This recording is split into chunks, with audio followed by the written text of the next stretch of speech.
Hi అండి అందరికీ. ఆరోగ్యానికి ఎంతో మంచిదైన ఈ అరటి దవ్వ కూర, అరటి దవ్వ పెసరపప్పు కొబ్బరి కలిపిన కూర చాలా మంచిది ఆరోగ్యానికి.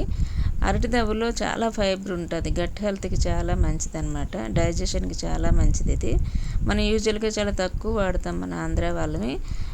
మన తమిళియన్స్ ఒక మలయాళీస్ చాలా ఎక్కువ వాడతారు దీన్ని. వాళ్ళ అరటిలో ఉన్న ఏ పార్ట్ని కూడా వదలరు, అన్నీ తింటారు. అది పువ్వు దవ్వ కాయ పండు అన్నీ తింటారు. వాటిని ఇలాగ రౌండ్గా కట్ చేసుకుని తర్వాత క్యూబ్స్గా కట్ చేసుకోవాలి, చిన్న చిన్నవి. ఇలా వాటర్లో డెఫినెట్గా వాటర్లో ఇమీడియట్గా వేసేయాలి. తర్వాత కొబ్బరి పచ్చిమిరపకాయలు జీలకర్ర తీసుకొని వాటిని ఫైన్గా పేస్ట్ చేసుకొని కూడా రెడీ చేసుకోవాలి. ఈ కొబ్బరి ఏంటంటే నేను ఇంట్లో మనం గుడికి వెళ్ళినప్పుడు ఇంట్లో ఏదో అయినప్పుడు కొబ్బరి ఉంటుంది కదా, దాన్ని నేను ఫ్రిడ్జ్లో కొద్ది రోజులు ఉంచిన తర్వాత అన్నిటినీ తీసి చక్కగా గ్రైండ్ చేసుకొని పొయ్యి మీద పెట్టి కొంచెం పసుపు వేసి వేపిస్తే ఆ పౌడర్గా అయిపోతుంది. అది ఎన్నాళ్ళైనా ఏం పాడవద్దు మనం ఫ్రిడ్జ్లో పెట్టుకుంటే. అలా వేసుకున్న తర్వాత ఉల్లిపాయలు కూడా కట్ చేసి పెట్టుకొని కొంచెం ఒక చిన్న కప్పుడు పెసరపప్పును కూడా ఉడకపెట్టి ఉంచుకోవాలి. తర్వాత కళాయి పెట్టుకొని ఆయిల్ వేసుకొని కొంచెం వేడిన తర్వాత ఆవాలు ఇంగువ ఈ రెండు వేసి ఆవాలు కొంచెం చిటపెటలాడిన తర్వాత కరివేపాకు కోసి పెట్టుకున్న ఉల్లిపాయ ముక్కల్ని వేసి చక్కగా వేపుకోవాలి. చక్కగా వేపుకున్న తర్వాత ఇవి కొంచెం పసుపు కూడా వేసుకొని మరొక 1 or 2 minutes ఉంచి ఈ కూర అంతా కూడా మనకు ఒక 15-20 minutes పడుతుంది. అరటి దవ్వ ఉడకటానికి కొంచెం టైం పడుతుంది.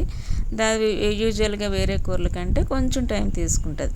అలా ఇందులో కూడా ముదురువి కూడా ఉంటాయి, అది చూసుకొని చేసుకోవాలి. అదిగానైతే మనం ముందే నీటిలో వేసి ఉడకబెట్టాలి.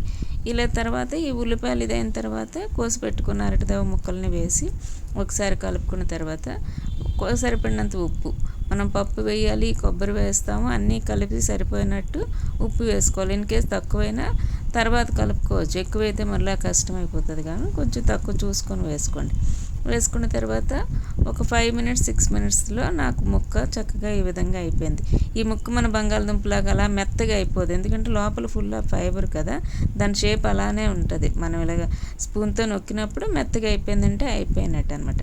దాని తర్వాత పప్పు మనం గ్రైండ్ చేసి పెట్టుకున్న కొబ్బరిని వేసి ఒకసారి చక్కగా కలుపుకొని దాని తర్వాత కూడా మరి కొంచెం నీరు కూడా మిక్సీ గిన్నెలో కొంచెం వాటర్ వేసి దాన్ని కూడా కన్సిస్టెన్సీ అడ్జస్ట్ చేసుకొని కొంచెం గ్రేవీగా ఉంటేనే బాగుంటుంది, మరీ గట్టిగా చేయకండి. ఎందుకంటే పెసరపప్పు కదా, చల్లారిన తర్వాత మరి కొంచెం గట్టి పడుతుంది.